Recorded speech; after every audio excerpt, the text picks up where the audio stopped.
Good afternoon, everyone. Mr. Prime Minister, I want to warmly welcome you again.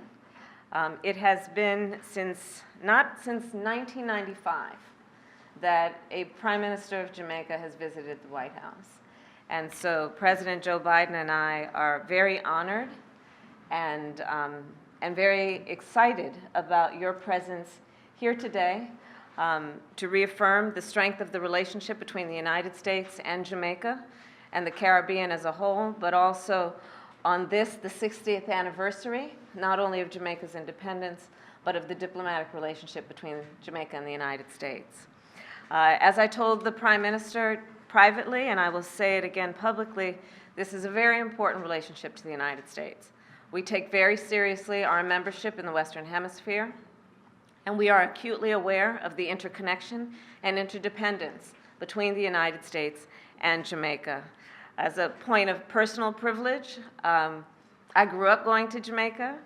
My family, half of my family, is from St. Ann Parish in Jamaica, and I know I share that history with millions of Americans who have their roots through the generations in Jamaica. In addition to, of course, then those people-to-people ties between the United States and Jamaica, as I said, in context of being neighbors in the Western Hemisphere, we have a long-standing strategic relationship and a diplomatic relationship and a deep historic partnership.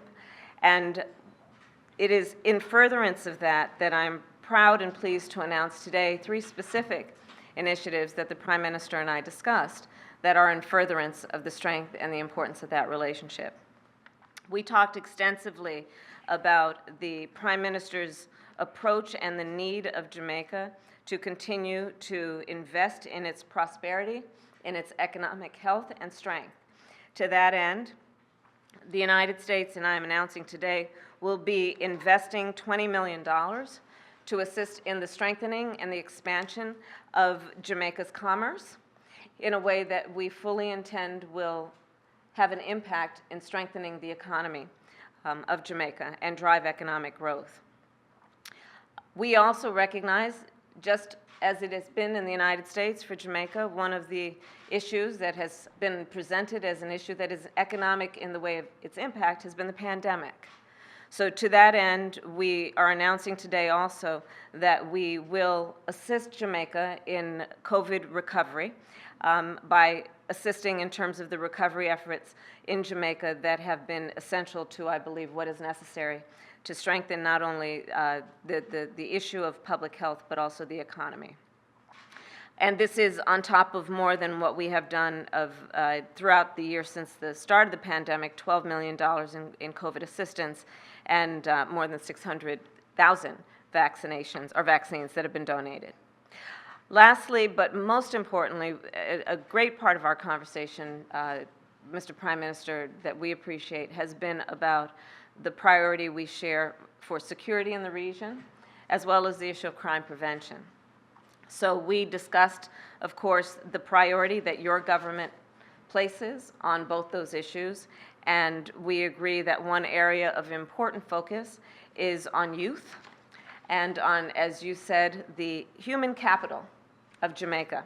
To that end, we have committed, and we are announcing now, to provide $10 million to target at-risk youth in Jamaica through a number of initiatives that we believe will have exponential impact not only on the issue of crime prevention, but what we intend as well, which is to strengthen, as you have described, the natural human capital that exists in Jamaica among young people.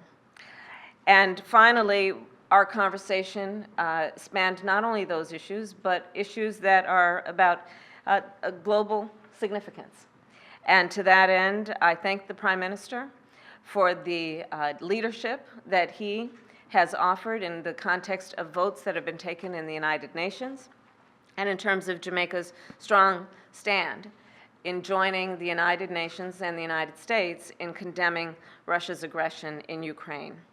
We also discussed quite extensively the impact of the climate crisis on island nations, and in particular on Jamaica.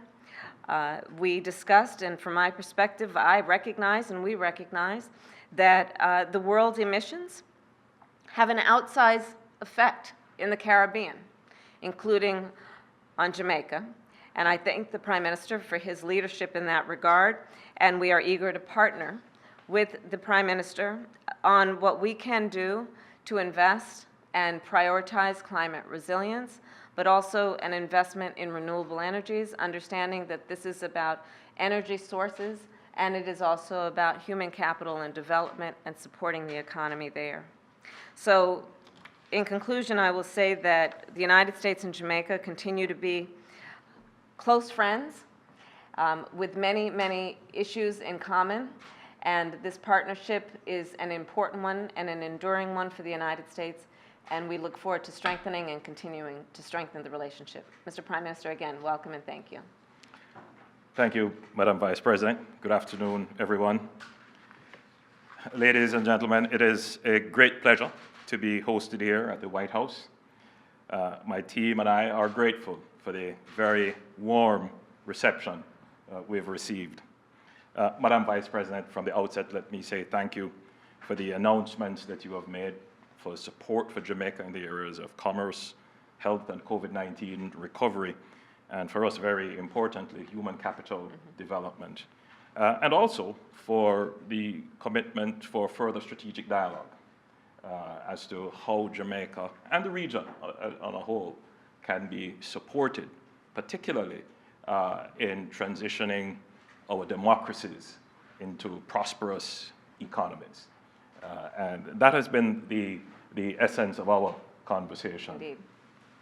Madam Vice President, let me say that you have been a source of inspiration and great pride for many Caribbean people, in particular our young women in the region. And we are indeed seeing an increase in the political participation of young women, and this diversity in the political space will augur well for the region.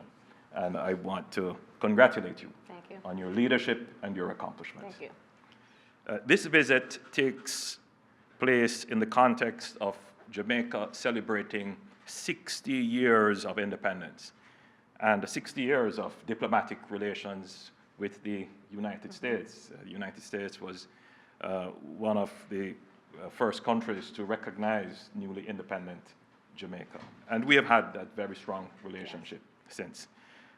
The United States and Jamaica enjoys strong people-to-people economic and development partnerships, and we're very proud of our continued strong relationship. Today, our discussions reaffirmed this strong partnership, and we discuss ways in which this partnership can be strengthened and expanded. Madam Vice President, the Jamaican government and people have sacrificed and worked hard to successfully entrench macroeconomic stability and fiscal sustainability, and in particular in managing our debt. It is a journey on which the United States has been a very good partner through several of your agencies and indeed various multinational, multilateral institutions. Jamaica today is a model of a small, open economy which has transitioned its public financial management into a stable and financially prudent one.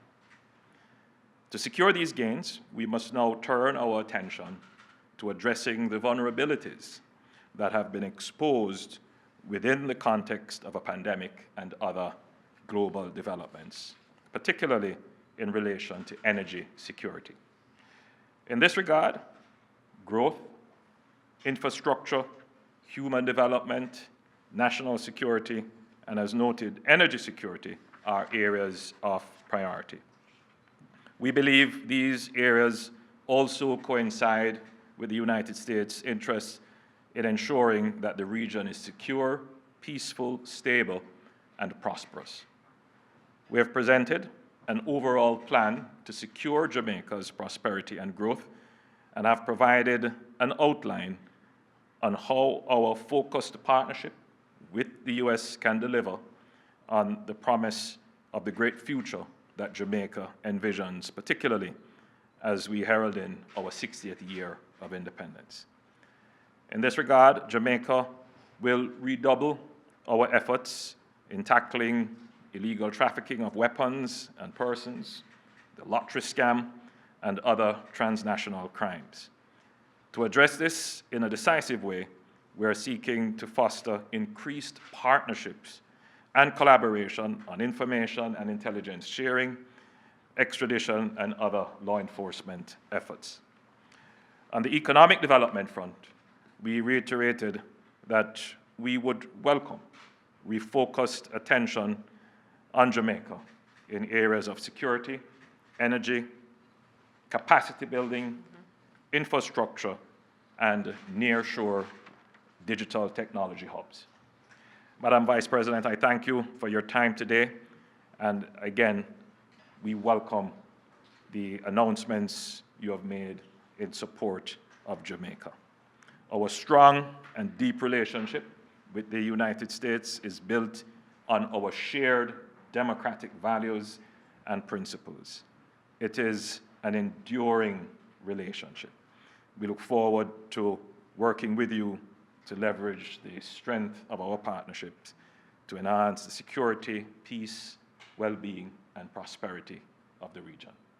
Thank you. Thank you, Mr. Prime Minister. Thank you.